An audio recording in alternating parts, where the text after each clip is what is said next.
Hey guys, welcome to the Liberal Hive Mind, a channel solely focused on exposing the abundant hypocrisy of the left. Dr. Oz, Mehmet Oz, running for Senate in Pennsylvania. We've done a whole lot of analysis of the Oz versus Fetterman race, and I've mentioned very many times that Dr. Oz is a pretty bad politician. Was he decent on TV? Sure. But as a politician, as a campaigner, he's got very, very clear weaknesses. But compared to this guy, Dr. Oz is a superstar. Now I'm just using Dr. Oz as a reference point, but the point that I'm trying to make is that Charlie Crist, Democrat in Florida running against Ron Desantis in Florida's gubernatorial election, is, how could I say this without cussing, the biggest dummy I think I've ever seen. One of the biggest dummies on the planet. Just, to keep it PG. These Florida Democrats are so funny on Twitter. I mean, I just follow them for the laughs. They seem so confident. They keep saying, we're gonna take down Ron DeSantis. Of course, it's not surprising because that's kind of what you expect them to say. But what's so funny is when you contrast the fact that they keep saying that they're going to take down Ron DeSantis with the decisions that they keep making, the whole situation just becomes comical, almost like it's satire. And Charlie Crist, Ron DeSantis' Democrat opponent, literally just sunk his entire campaign with one single decision. Who is consulting this guy? It's yet again another example of Democrat tone-deaf political strategy. The political party that holds all of the advantages, they control culture and the media, yet they just keep on losing because the sad reality is they're just so bad at politics. Let me show you guys exactly what I mean by that. Let's do a little bit of an analysis of what's going on in the state of Florida right now. We've got some stuff to get into, so let's roll the tape. Alright folks, so one simple decision can have the whole thing crumble down. DeSantis challenger Charlie Crist expected to pick the president of a left-wing teachers union as his running mate. Democratic Representative Charlie Crist, who won the Florida Democratic gubernatorial primary earlier this week, is expected to announce on Saturday that he has selected Teachers Union President Carla Hernandez-Matz as his running mate, according to reports. Well, Saturday has already passed and Charlie Crist has officially chosen far-left Carla Hernandez-Matz as his running mate. And this right here is possibly the dumbest decision I think I have ever witnessed. And that's very simply because Carla Hernandez-Matz is just objectively a terrible pick to add on your ticket in the state of Florida. Very simply because Mrs. Hernandez-Matz is a communist regime sympathizer. Here's a tweet from Mrs. Carla Hernandez on the 26th of November 2016. A political figure dies at 90. Most in Miami rejoice. Many in Cuba mourn. Hashtag Fidel Castro. And the general reaction to this tweet at the time, 6 years ago, was essentially a collective facepalm.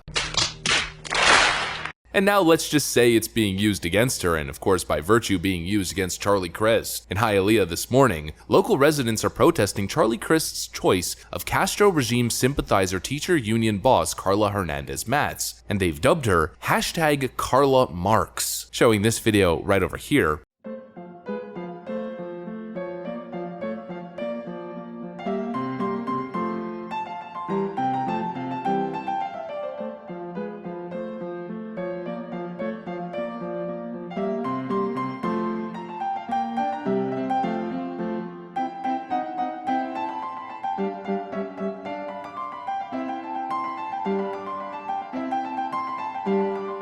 Drawing a connection to Mrs. Carla Marx, or Carla Matz, to communism. That right there may as well end your political career in the state of Florida, very simply because Florida Latinos don't play games when it comes to socialism and communism. And when you look at the political trends, it's as clear as day. More Hispanic voters are registered as Republicans than as Democrats in blue Miami-Dade County. Democrats continue to have an edge in Miami-Dade, leading Republicans by 146,000 voters. But Republicans actually have the edge in Miami-Dade among Hispanic voters, specifically a traditional target demographic of the Democrat Party. That's the thing when it comes to South Florida. The Hispanic population is the most based population. Like I stated, folks, they don't play any games when it comes to communism or socialism. They are free market capitalist Americans. And if they even get the whiff of the word equity, you are done. And Mrs. Carla Hernandez Hernandez Marx, Charlie Crist's pick, is a far-left socialist running mate pick. It's over for him. It's absolutely over. He made a serious political miscalculation, and I mean, it's one to add to the list. I mean, we'll add this on top of his Hillary Clinton basket of deplorables moment from earlier this week or last week, where he targeted all Ron DeSantis supporters as hateful bigots and told them that he doesn't want their votes, a great campaigning strategy. And then he goes ahead and picks a socialist running mate, who, by the way, is a teachers union boss. If you paid attention to primary season in the state of Florida, what did you notice across school boards and school districts? Many school boards flipped conservative at astonishing levels. So not only is the majority of Florida not in support of the woke school curriculum and woke school boards, but they're certainly not in support of the Democrat slow march towards socialism. The fact of the matter is, Florida continues to get redder and redder. People stand by Ron DeSantis, as we know he is the most popular and highest approval governor in the entire country, and the arguments against him are just farcical. This comes once again from Charlie Crist. As I was mentioning earlier, hate will lose, love will win. DeSantis challenger Charlie Crist tweets while predicting defeat for Florida governor in the state's gubernatorial election. His strategy is to associate Ron DeSantis with hate, just as he's done with Ron DeSantis voters. That's a terrible strategy because most people live in the real world and not Twitter, and understand that Ron DeSantis is not a bad guy and he's a great governor, and he's done great for the state and of course done great for them. You gotta have a coherent policy argument in a state like Florida, not some cringe Twitter activist garbage calling Ron DeSantis a hateful fascist. Real people can see right through that garbage. And earlier this week, Charlie Crist was calling on donors to fund his campaign to take down evil, fascist, hateful bigot Ron DeSantis. Democrat Charlie Crist urges donors to step up and help him stop the rise of Ron DeSantis. And where are these donations coming from exactly? Gavin Newsom pledges $100,000 to help Charlie Crist defeat Ron DeSantis. So now essentially Charlie Crist is getting fundraising help from California to run his election in the state of Florida. Yeah, not exactly sure that that's a great strategy, especially when you contrast it with something like this. 2024 California general election poll, a hypothetical 2024 poll between Governor Gavin Newsom and Ron DeSantis. Ron DeSantis is giving Gavin Newsom a run for his money in his own damn state. You might say, well, it's a plus 17 lead. Yeah, in California. That's called overperforming. The reality is very simple, and it's something these copium Democrats just can't seem to accept. Ron DeSantis is going to win. In fact, he's going to politically crush you. The 2018 midterm run where Ron DeSantis was elected over his then Democrat contender Andrew Gillum was a relatively close election. It was nearly 50-50, Ron DeSantis winning by just a little bit. Well, ever since then, and under Ron DeSantis' great leadership, he continues to extend his lead in the polls. More and more people are registering as Republicans, where now we're even seeing the majority of Hispanics in Miami-Dade County registered as Republicans rather than Democrats. And so where the 2018 Florida gubernatorial election was close, the 2022 one will not be close. Charlie Crist will get absolutely obliterated, and I think that's probably one of the safest bets you could make. And now it's even safer after he's opted to choose a far-left former teachers union boss, Cuba communist dictatorship sympathizer Carla Hernandez Marx. He's essentially sunk his campaign, and he now doesn't stand a chance, but it's not like he ever stood a chance to begin with. That's just the facts, leftoids, whether or not you want to admit it. That's also what I got for you guys though. Hopefully you enjoyed it, and if you did, make sure to leave a like and possibly subscribe to the channel if you're up for it. I'm gonna get back to work though. I want to thank you guys for watching, and I'll see you on the next one.